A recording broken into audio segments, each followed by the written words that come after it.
بسم الله الرحمن الرحيم. السلام عليكم ورحمة الله وبركاته. إن الحمد لله نحمده ونستعينه ونستغفره ونستهديه، والصلاة والسلام على أشرف الأنبياء والمرسلين محمد وآله وصحبه أجمعين، أما بعد. حاضرین و ناظرین، یہ درس نمبر 978 ہے، 978، اور آج سورہ یوسف کی 3 آیتوں کی تلاوت کی جائے گی۔ آیت نمبر 91، 92 اور 93، 91، 92 اور 93۔ چلیے سب سے پہلے ان 3 آیتوں کی تلاوت کرتے ہیں، لفظی ترجمے اور ترجمے کے بعد تشریح کرتے ہیں۔ اعوذ باللہ من الشیطان الرجیم، بسم اللہ الرحمن الرحیم۔ قالوا تاللہ لقد آثرك الله علينا وإن كنا لخاطئين قال لا تثريب عليكم اليوم يغفر الله لكم وهو أرحم الراحمين اذهبوا بقميصي هذا فألقوه على وجه أبي يأتي بصيرا وأتوني بأهلكم أجمعين۔ لفظی ترجمہ یوں ہے، قالوا انہوں نے کہا، تاللہ اللہ کی قسم، لقد آثرک اللہ البتہ تحقیق اللہ نے تجھے فضیلت بخشی ہے، علینا ہم پر، وَإِن كُنَّا لَخَاطِئِينَ اور بلا شبہ ہم ہی خطا کار تھے، قال کہا، لا تثریبا نہیں کوئی ملامت علیکم تم پر، اليوم آج، یغفر اللہ لکم معاف کر دے اللہ تمہیں، وہوا اور وہ، ارحم الراحمین سب مہربانوں سے زیادہ رحم کرنے والا ہے۔ اذهبوا بقمیصی تم لے جاؤ میری قمیص، فہذا یہ، فالقوه یہ اور اسے ڈال دو، علی وجہ ابی میرے باپ کے چہرے پر، یاتی وہ ہو جائیں گے، بصیرا دیکھنے والے، واتونی باہلکم اور تم لے آؤ میرے پاس اپنے اہل و عیال کو، اجمعین سب کو۔ ترجمہ یوں ہے، وہ بولے کہ اللہ کی قسم اللہ نے تمہیں ہم پر فضیلت بخشی ہے اور بے شک ہم خطا کار تھے۔ یوسف نے کہا کہ آج کے دن سے تم پر کچھ عتاب یعنی ملامت نہیں ہے، اللہ تمہیں معاف کر دے اور وہ بہت رحم کرنے والا ہے۔ یہ میرا کرتا لے جاؤ اور اسے والد صاحب کے منہ پر ڈال دو، وہ بینا ہو جائیں گے، اور اب تم اپنے تمام اہل و عیال کو میرے پاس لے آؤ۔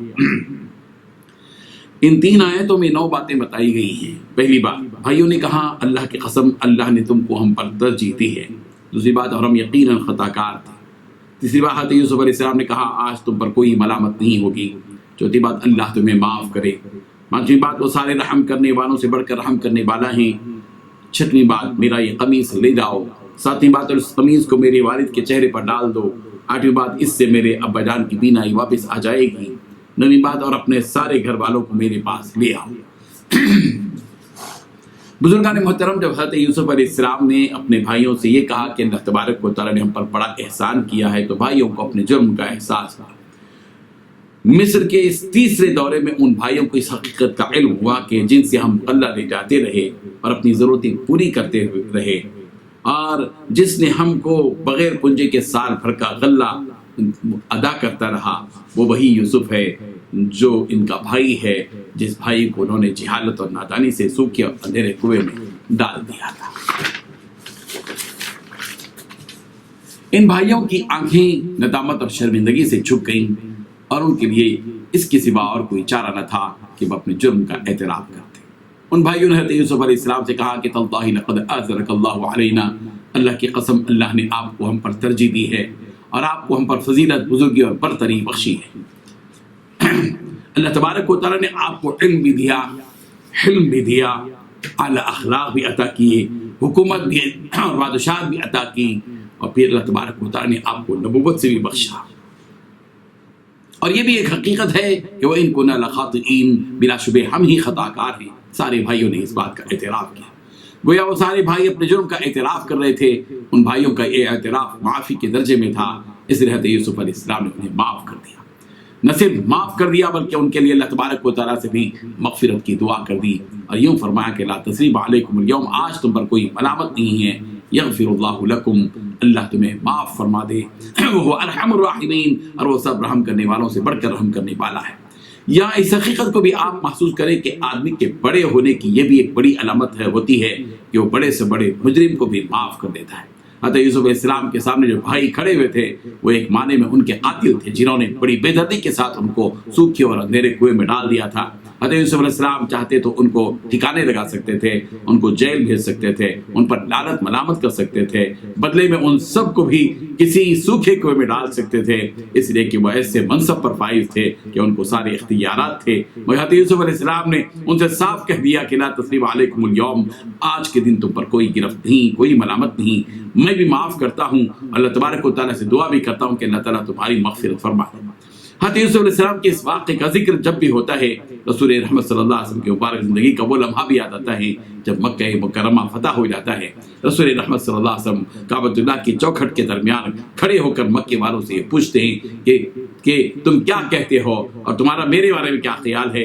مکے والوں نے جواب دیا تھا کہ آپ ہمارے بھائی کے بیٹے ہیں اور ہمارے چچا کے بیٹے ہیں، آپ حلیم اور رحیم ہیں۔ رسول رحمت صلی اللہ علیہ وسلم نے اس وقت یوں فرمایا تھا، میں وہی کہتا ہوں جو یوسف نے اپنے بھائیوں سے کہا تھا کہ لا تثریب علیکم اليوم، کہ تم پر آج کوئی ملامت نہیں ہے۔ رسول رحمت صلی اللہ علیہ وسلم کی اس خوش اخلاقی اور رحم دلی نے مکے والوں کا دل جیت لیا اور لوگ اسلام میں خوشی خوشی داخل ہو گئے۔